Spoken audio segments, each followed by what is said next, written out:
حضرت امام محمد بن حنبل کا دربار لگا ہے. ایک خاتون پردے میں سمٹی ہوئی مسئلہ پوچھنے آئی. حضرت ایک مسئلہ پوچھنا پوچھئے. کہا کہ میں سوت کاٹتی ہوں، دن کو بھی کاٹتی ہوں اور رات کو بھی. جب چاندنی راتیں ہوتی ہیں تو میں رات کو سوت کاٹتی ہوں، لیکن دن کا سوت اور رات کا سوت الگ الگ ہوتا ہے. کبھی کبھی ہوتا ہے کہ بازار سے بادشاہ کی سواری گزرتی ہے اور سواری کے گزرنے کی وجہ سے ماحول میں روشنی زیادہ ہو جاتی ہے، تو اس میں جو سوت ہوتا ہے وہ کوالٹی میں بہتر ہوتا ہے، اور میں جو اس روشنی میں کاتا ہے اور جو چاند کی چاندنی میں کاتا ہے ان کو اکٹھے ملا کے فروخت کر سکتی ہوں. اللہ اکبر. امام احمد بن حنبل نے خاتون سے کہا کہ اپنا تعارف کروا سکتی ہو، تم کون ہو؟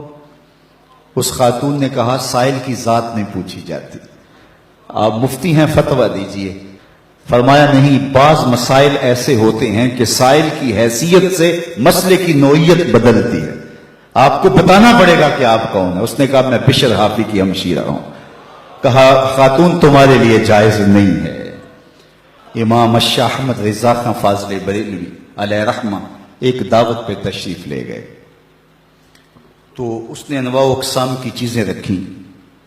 تو شوربہ بھی رکھا، تو آپ نے تھوڑا سا شوربہ چکھا تو اتنا لذیذ تھا کہ جی چاہا کہ شوربہ پیوں. تو صاحب دعوت کو بلایا، کہا کہ اگر تم اجازت دو تو میں شوربہ پی سکتا ہوں.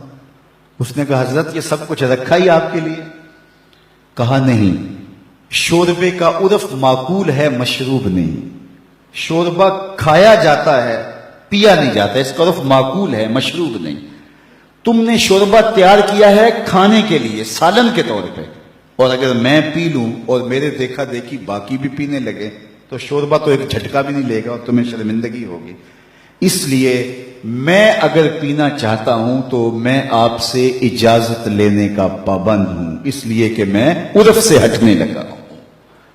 اور ہم سب کچھ ہڑپ کیے جا رہے ہیں، اور ہم صوفی ہوتے ہیں، ہم غوث زماں ہوتے ہیں. آج کل ہر آستانے پہ غوث زماں ہوتا ہے، ہر آستانے پہ قطب زماں ہوتا ہے. کبھی صدیوں بعد کوئی غوث آیا کرتا تھا. اللہ اکبر. کیسا طوفان بدتمیزی مچا ہوا ہے اور کیسے القابات کی بے توقیری ہو رہی ہے. ہر لئی میں رازدار دین چھپے. اقبال نے کہا ہر کمینہ دین کا رازدان بن کے بیٹھ گیا ہوا ہے.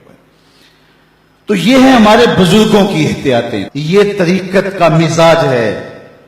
علامہ اقبال نے ایک جگہ لکھا ہے کہ جب تصوف فلسفہ بننا چاہتا ہے تو فقیر کی روح اس سے بغاوت کرتی ہے، اور اگر تصوف رہے تو کون تصوف کا ماننے والا نہیں ہوگا.